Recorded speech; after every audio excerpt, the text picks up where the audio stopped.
You know, the sun don't shine forever, so as long as we here, then we might as well shine together. Never mind the weather, business before pleasure. Welcome back. Welcome back. This is I might be late on Monday. Hold on, let me get my lighting right. Get my lighting right. Should I hold on, let me should I change the camera? Hold on, let's get the camera right. Let's do all this good stuff. There we go. Yeah, we here, baby. Look at this, man. It's the kid Jus'Black, man. This is I might be late on Monday. Um, I know that I haven't been as consistent as I would like to be on I might be late on Monday. And I won't always do it on Monday. That's why it's called I might be late on Monday. Might not have a chance to get around to it or get to whatever's going on or whatever's going on in my life. But this is just whatever's going on throughout the week or throughout the month, throughout the year, whatever I get around to it, man. So what's dominating the headlines, of course, is the Diddy trial. The Diddy trial has come to a dramatic end, like it's been a dramatic trial. It's been a wild trial. It's been a wild 7 months since getting indicted and his house raided, going to jail, everything in between. It's like an episode of Empire. Lucius Lyons beats the feds, essentially. so let's get to the details and the facts of the case, and then let me pontificate on what it all means or what I think it means, if you care. Before we get into it, like, subscribe, share. The reason why I need you to like, subscribe, comment, and all these things, because it puts it in the algorithm. People can see all my other content, old interviews, and whatever's on my channel, and more. I might be late on Mondays. So let's get into it. So Diddy, to start this case, he was indicted for a lot of charges. By the end of the case, 5 charges essentially. 2 Mann Acts. If you know anything about the Mann Act was created because a black boxer in the 20s was smashing a bunch of white women and beating up a bunch of white men. That's where the Mann Act comes from. So he had 2 counts of the Mann Act. He had 2 counts of sex trafficking with which was Cassie and Jane Doe, which I think essentially was it 50 Cent's baby mom? Yeah, 50 Cent's baby mom. So there's 2 sex traffickings, 2 Mann Acts, essentially just flying women out or getting flued out. word to Miami. And a RICO, racketeering case. So those were the 5 cases, 5 counts. So as we went through, I think, was it 10 weeks? I think it was 10 weeks of a trial. We got Cassie up first, which was a long drawn out time on the stand for the prosecution and the defense. Started out good, and they were getting what they wanted out as far as prosecution, and then Diddy's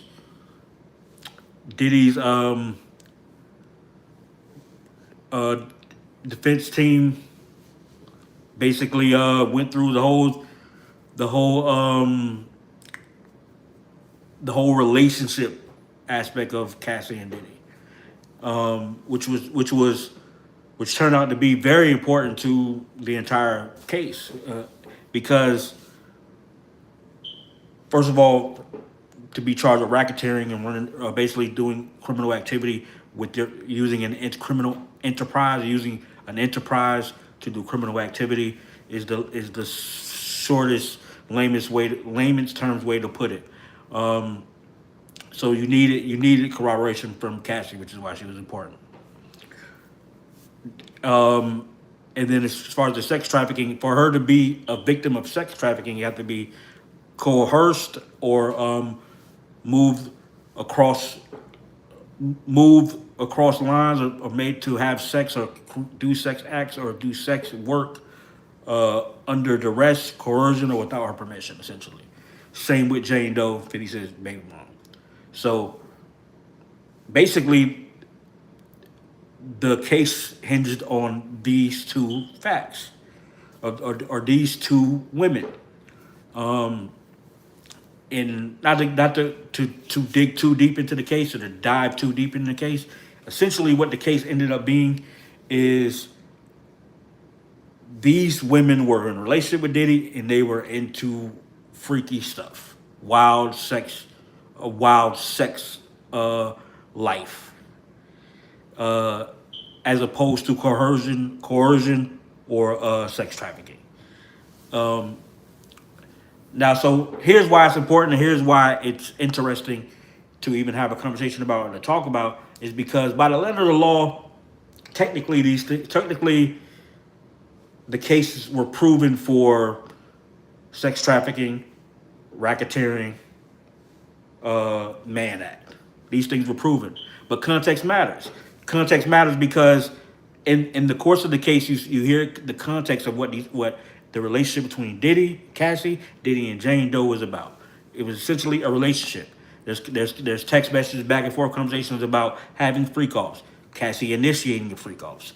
Cassie wanting a freak offs. Cassie trying to plan a freak off. And even times when Diddy's trying to talk her out of having a freak off, like, hey man, it's a little, you got a busy week coming up. Maybe you don't need any dicks this week.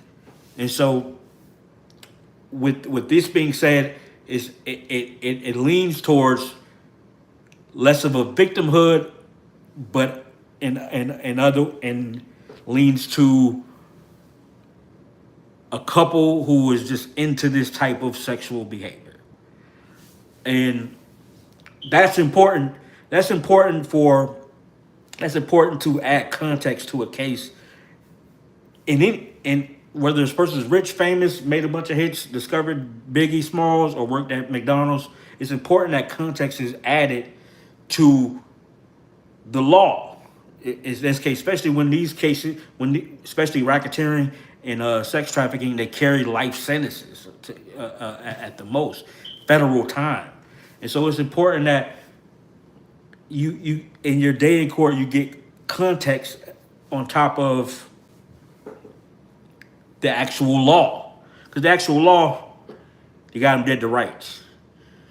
That's the tricky part about law. Now, the defense was able to basically prove and argue context. Hey, Diddy's a piece of shit. We got it. I know you seen the video of him beating the girl up in the lobby. Can't say nothing about that. That's terrible. You shouldn't be beating women up, but that's not what this case is about. And long story short, the jury seen that to be true. So now that's the basis of the case. Not guilty in sex trafficking of Jane Doe and Cassie. Not guilty of racketeering. The three major convictions that hold the most weight, that could have put him away basically forever. They could have hit his ass, to be completely transparent. They could have hit him for that. So with that being said, you just have the two Mann Acts, essentially prostitution, and without racketeering and without sex trafficking, you don't get Mann Act, to be honest. I mean, the state would not prosecute a high-profile person on the Mann Act. That's basically state stuff that most people, it most likely would have been a slap on the wrist kind of thing, without the trumped up. I don't want to say trumped up because it goes too far. Shout out to Von64, man. Von64, appreciate you, man. Like and subscribe. Thank you for tuning in. Share with your friends. Like, comment, subscribe so that more people can see it. Appreciate you, Von64. What's up with you? Shout out to Alien Has Riz. Shout out to Mike B. And everybody who's tuned in and watching, I appreciate you. Make sure you hit the like button so we can keep the ball rolling, keep things going. RIP Von. Now, with that being said, So, two Mann Acts, what does it mean? Well, the Mann Act, little history of the Mann Act, is created for Jack Johnson. Jack Johnson was a heavyweight champion of the world, I think in the 1920s. He was a big black dominant boxer, and he was dominant. He beat up a lot of people, and after he beat up a lot of people, he had an affinity for white women.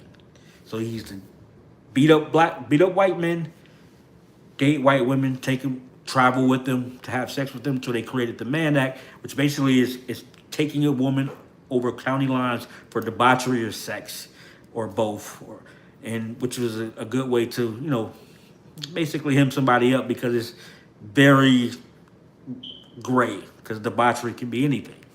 So that's the history of the Mann Act, just so you have an idea of how unfair the court of law could be, especially for a black man. I don't want to make it a black and white issue, but that's a very important point and staple to what happened and what was going on. Now, let's get into the conversation inside of these conversations. So one of the conversations I've seen is online, people saying, you guys are celebrating a man who was victimizing women. That's not the case, and that's not what we're not celebrating.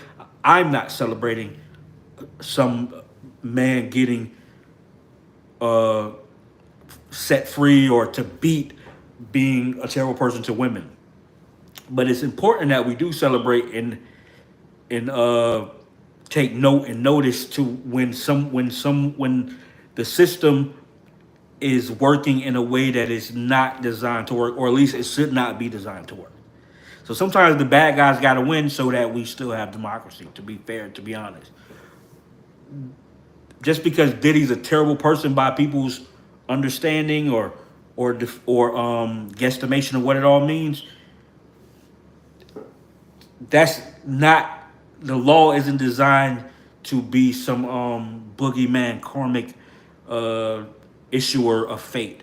It's not designed to put this man away forever because you don't like things that he's done, you don't like his personality. These are although they're heinous, and I won't get into the layered conversations about consent, coercion, sex trafficking, and all that kind of stuff, because it's a deeper and longer conversation that we can talk about some other time. But the jurors seem fit to do the right thing in this sense. If you weigh it all on a triple beam scale, is what he's being accused of in context to who he is, the lifestyle that he lives, and the people involved, is this worth him never coming home again? And the jurors decided it was a resounding no on the racketeering and the sex trafficking. I would agree. That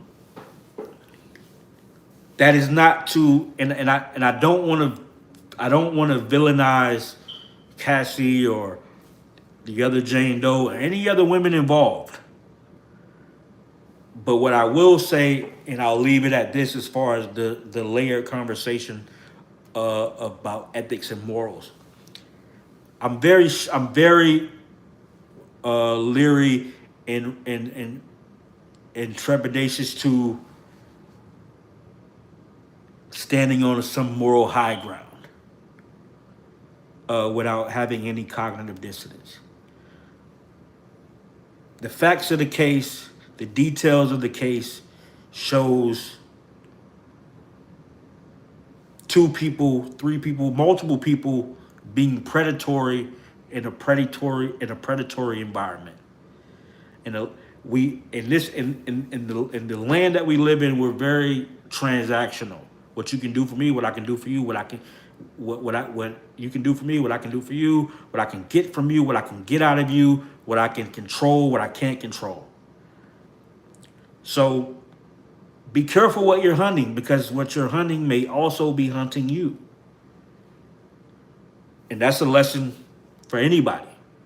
So Cassie, whether you view her as a victim, was a very astute, smart, beautiful woman,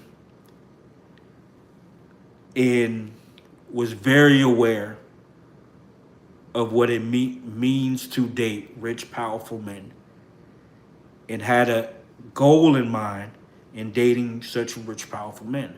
It's not to say that she deserves to be beat or abused, but I'm saying when you enter into something where you're trying to get something out of someone, and you know that they're trying to get something out of you, and you're willing to give and take to get what you want, it's very important that you know that sometimes you're gonna get some shit that you didn't intend to get. And unfortunately, it looks like they both got what they intended to. They both got the crapshoot that came with whatever it is that they were doing. Same with Jane Doe. And I think this public humiliation and embarrassment and thoughts from the peanut gallery is an important part of all of this. But I don't want no trouble, man.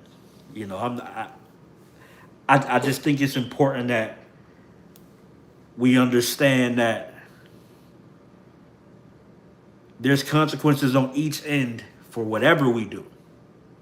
You know, there's no soft life or easy street. There's potholes on every street, man. Sometimes just I made my bones. I made my like being a radio personality, being a funny guy, cracking jokes, and I talking one on one. It's hard for me to like find levity and talking one on one, and I'll work on it, man. This one is a little bit heavier because there was a message in the goulash. I'm going to try to lock in with you guys every Monday or Tuesday, whenever I get around to it, whatever's going on. Like, subscribe, tell me what you think. Get in the comments and let me know what you took from this, if you took anything from it. Also,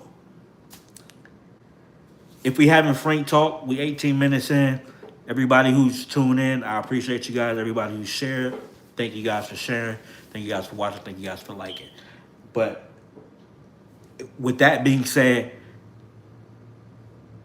let's get into some of the facts of the case just for fun, man. Because I like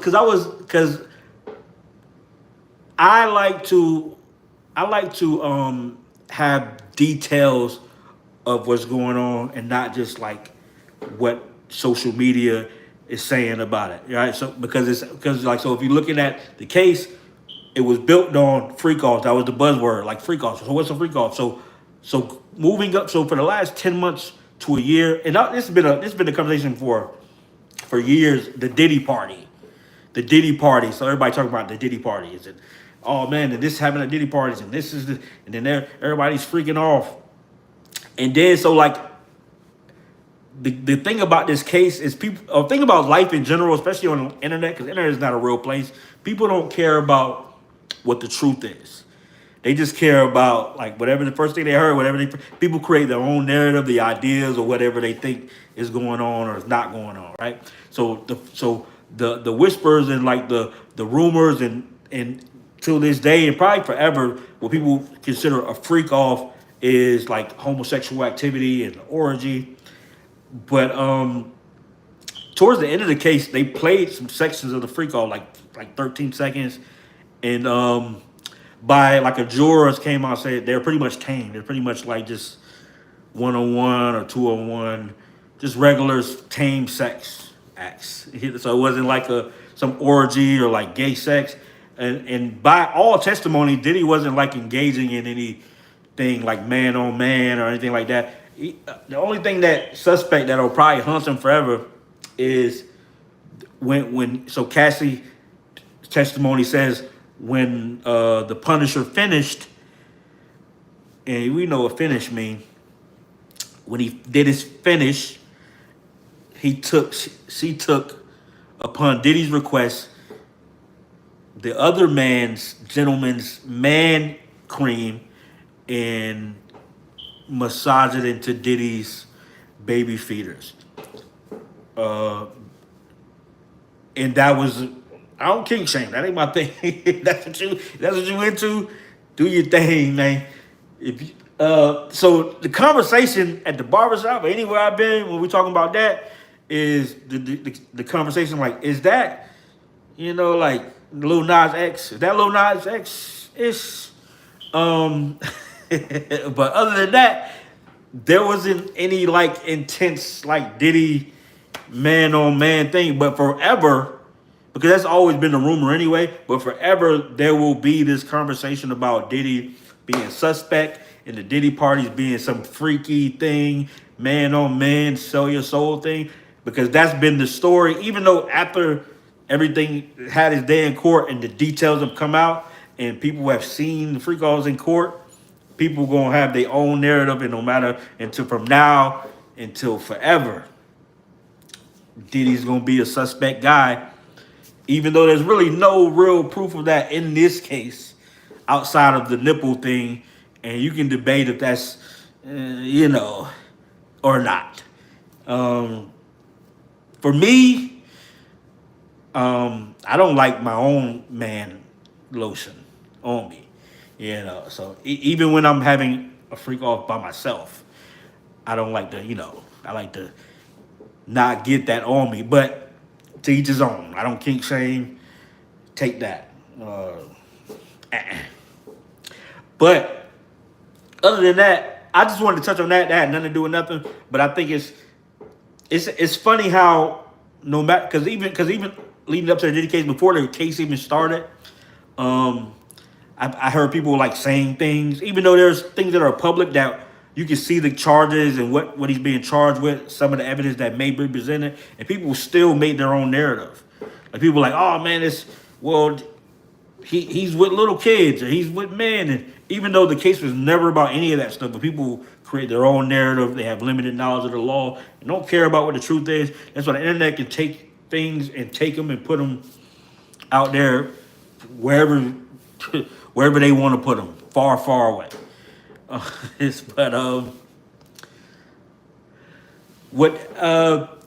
use like current events and just like whatever I see on social media and how people are reacting to things on social media, and I just observe based on how people look at things, see things, and I can get a gauge on how the group think is and how we look at things.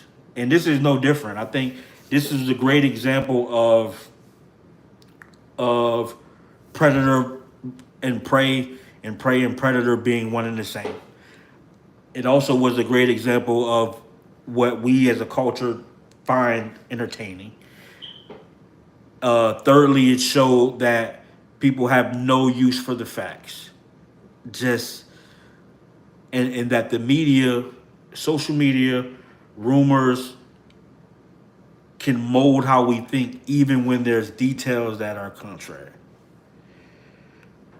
I'm Jeremy, affectionately known as Jus'Black, man of many hats, bunch of podcasts just like this one. Thanks for watching. Hit like, comment, subscribe, tell me what you think, share it with your friends. Right now it's Monday, 3 minutes before 10. I'll see you again, hopefully Monday, but again, I might be late on Monday. It's a kid.